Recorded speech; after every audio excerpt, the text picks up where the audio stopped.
There are a variety of different ways that seeds can be dispersed to allow for the regrowth and reproduction of plants. Let's take a look at some of the different ways. The wind. The wind is often used to carry seeds, such as that seen of the sycamore fruits, which have adapted to use the wind to carry the seeds away when they are ready.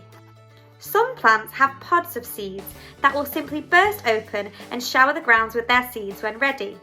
An example of this is peas, which will burst open their pods when ready to disperse their seeds.